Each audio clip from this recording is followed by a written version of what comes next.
Work with children with developmental language disorder. Today's episode is a can't miss episode. I'm sharing today with you my go-to treatment target that creates optimal change for children with developmental language disorder.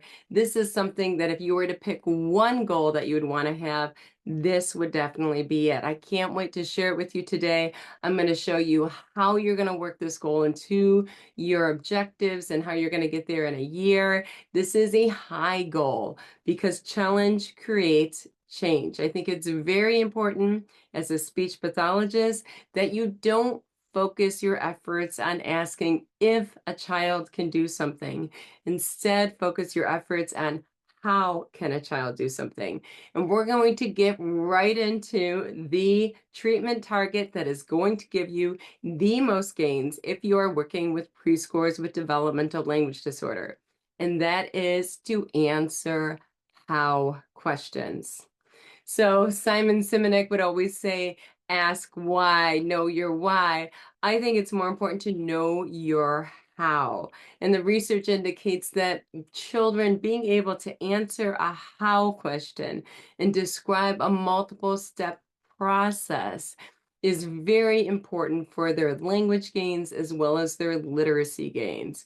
So this is how we're going to improve language comprehension.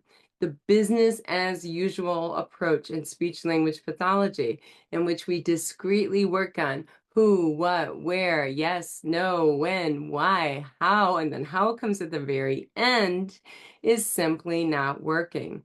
What I want you to do today is flip the script. I want you to begin with how as your starting point. I'm going to show you how you can do that and how you can be effective at that. You're going to need to get your toolbox out. So your toolbox is your toolbox of cues. And just like when we do complex speech targets, similarly, when you're doing language targets, you're going to, that are complex, such as the how questions, you're going to give all of your tools and provide a maximum level of support to begin with. So let me just dive in to step 1 to a step 6 process. Okay, so we're going to go through 6 steps here and how you are going to teach the how question. So let me give you an example of who this is good for. You have a child where you ask, what's your name? And the child repeats back, what's your name? Or they repeat back a name when they ask you. You say, how old are you? And they say, old are you? So this is a child with very poor auditory processing. When you ask the questions, they either parrot you, or there's no response, or the repeat what was said at the end, or they answer a different question. So you might say, how old are you? And they might say, I'm fine. These are the children with auditory processing difficulties. So what do? I don't write goals about who, what, where, the basics. I go for the how, and that's where I start. That's my beginning point. Now, when I do this, what happens is because of the cascading waterfall impact in which you work on more complex skills, challenge creates change.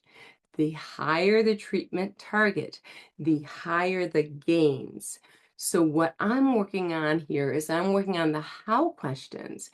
And when I do that, I get the who, what, where, when, why, yes, no questions for free.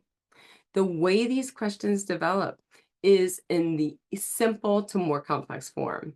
So the what labeling questions will develop, then the where questions will develop, then the who, then the, so yes, so it's just like developmental. Am I focusing on these simpler WH questions? I am not. They are naturally developing because I am focusing on a much more complex skill and building the child's verbal working memory. When we think about verbal working memory, I talk about it a lot. It's a basic foundational skill that has a transactional effect on many aspects of language. So verbal working ability is the ability to process language. And then you're going to actively work the language. Maybe you're going to sequence it. Maybe you're going to do things with this language, and then you're going to express it. So you process it, you work it, and then you express it. Verbal working memory. So just think of it as that simple. You auditorily process some language. You do something with it. You manipulate it in some form, and then you express it. So we want to improve that skill. So when we're talking about verbal working memory, when we're asking a how question, we have multiple steps involved in that how question. So they're going to have to take maybe a 4-step process, and they're going to have the language for that process. So what words are we going to use? What is the order of these words? What is the syntax that we're going to use to conjoin these 4 ideas? And how are we going to put them in an order, in a logical order, and provide enough information for the listener to understand what we're talking about? So basically, you are lighting that child's brain up like a light bulb. You are lighting up all areas of the brain, the visual, spatial, the everything, the timing, everything, the vocabulary. It's just all lighting up to create a story. So you have this child's brain using this very complex task in which you're improving everything all at once. You're improving the vocabulary, you're improving the spatial awareness of language, you're improving just everything, okay, all at once. And then how are we going to do this? That's what we care about. If you're a good speech pathologist, you're asking how. How? You're saying, well, the child can't do this. So how can we help the child do this? Well, the child has difficulty with this. So how can we ask the child to help the child do this? You're not saying, can the child do this? Of course the child can do this. The question isn't, can the child do this? It's how can the child do this? So what we're going to do in step 1 is we're going to give a maximum level of cueing. And what does a maximum level of cueing look like? Well, for instance, in my SIS membership, I have the paragraphs, and the paragraphs are very powerful. The paragraphs have pictures, and they have bolded print, and they have the billion-dollar words, the first, the next, the then, the lastly, the because. And what they're doing with these paragraphs is they're acting out these actions in the paragraphs with their bodies. So with the first step, when we're doing a maximum level of cueing, we are speaking in choral speech with the child through this language paragraph. Okay. Not only that, we're providing charades of all of the actions as we talk. Not only that, there's a picture of each of the actions while they're saying it. And there's the printed word. So we've got the charades going on, we have the printed word, we have the pictures, we have the billion-dollar words, and we have the child actually performing the action that they're saying. So this is like every way you can learn this, we're going to give it to you all at once. It's multimodal, multisensory learning experiences. So that's where we start. And we're speaking in this slow speech with the child. So for instance, if we're peeling a banana, we would say, first we're going to, and I'm acting it out, peel it, peel it. Peel the banana, touch your nose. Next, we're going to slice it. So you see how we're going through every step and we're speaking in slow speech with them. We might be using completion prompts for them in which they're saying half the sentence and finishing it for us. We're doing these charades to support them throughout the language experience. You have the printed on the card and you have the pictures as well. It's all there because we're focused on how can this child accomplish this complex task. I always think of the Eiffel Tower. When you're building the Eiffel Tower, people are like, you can't build that Eiffel Tower. It's going to blow down. How are you doing this? How are you going to make the highest structure in the world in this windy area? And it's because of the scaffolds. I am going to scaffold it. I'm going to worry about how to do it. And then I'll pull away the scaffolds after I've built it.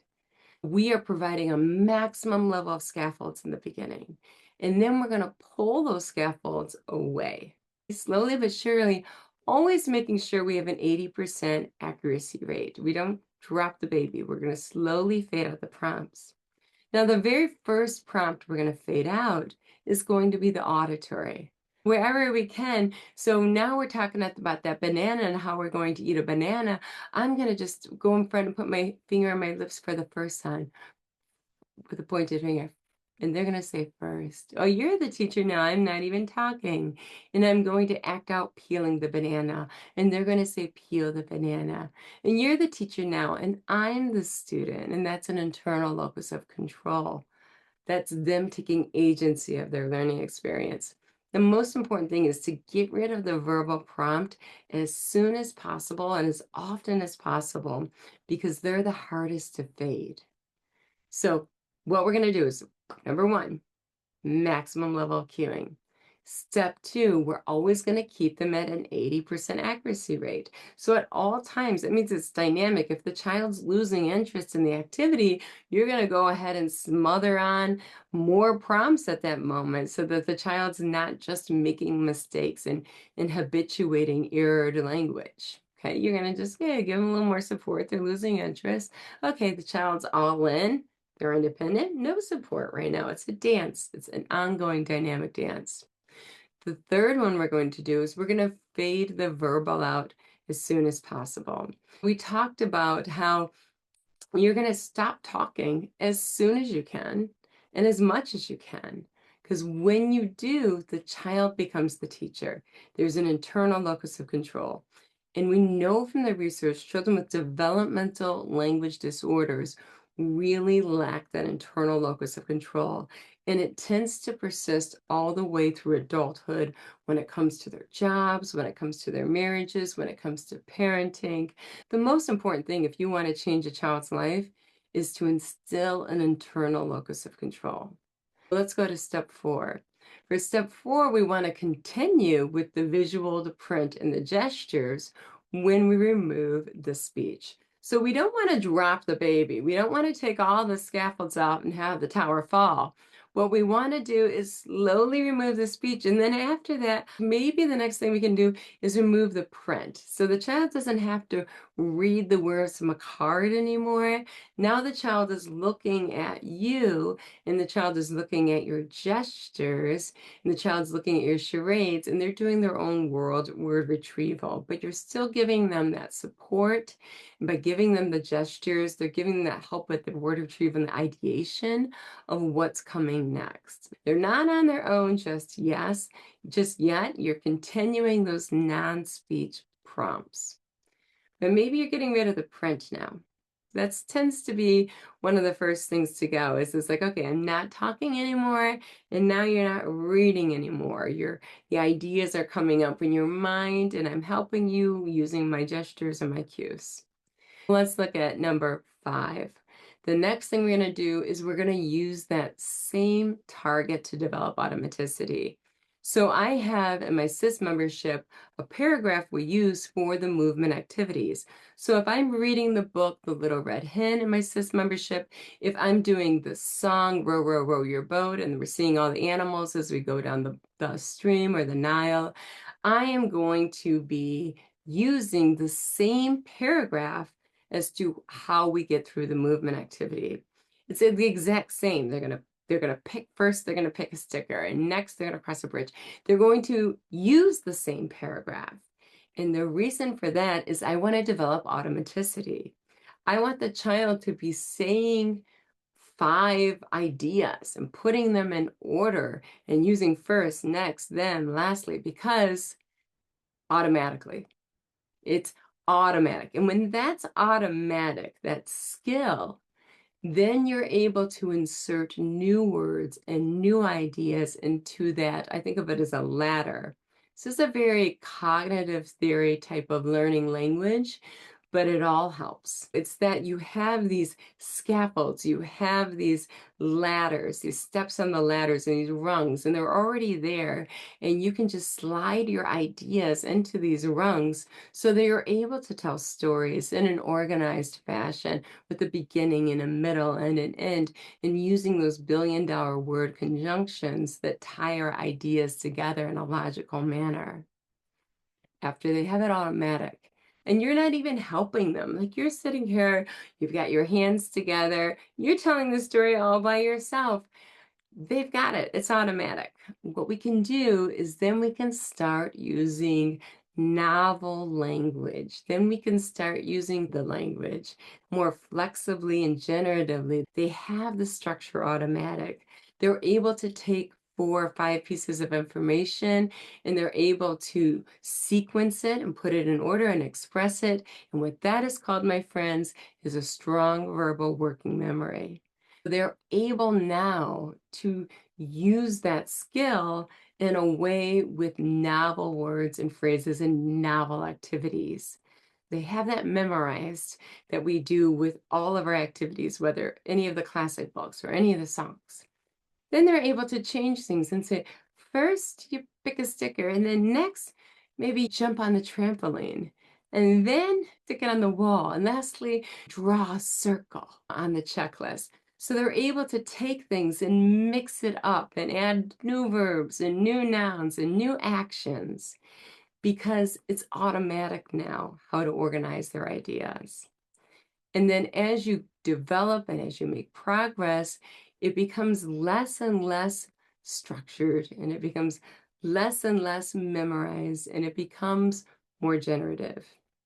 Now, this form of learning language works amazingly well with Gestalt or Gestalt, whatever pronunciation you want to use, language learners, because they tend to learn language in this manner, where they first memorize these chunks of language. And then after having it memorized, they start using that language more naturally and generatively. So we're not going against the way that they naturally learn language. We're embracing it. We're going with it. So what I think you're going to be amazed at when you use this approach is not only does it work for children who are not just adult learners, language learners, these children that are more analytic in their language learners, where they learn more pieces and then combining the pieces from little to big. But you're also going to find that the Gestalt language learners are going to really latch onto this approach and they're going to quickly learn how to memorize a paragraph, do the sequence, and then that's going to generalize into them spontaneously using language in a more conversational form. It's really amazing. So I can't wait till you try this approach, especially not only with your children with developmental language delays or developmental language disorders, but for your children who are on the autism spectrum, for your children who have more significant developmental delays that are pervasive, that tend to memorize pieces of information and then later use them more spontaneously.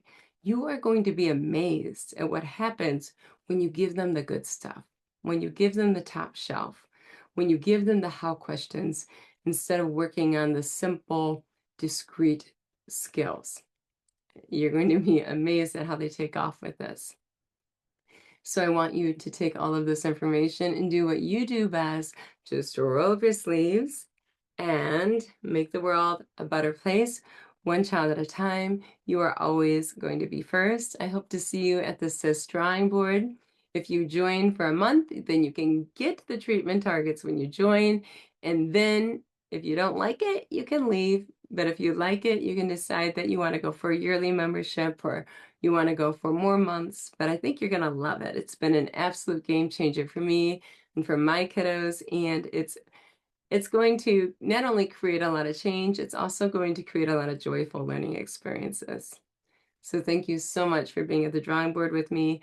I hope to see you at the SIS drawing board and we can take action together and change lives together.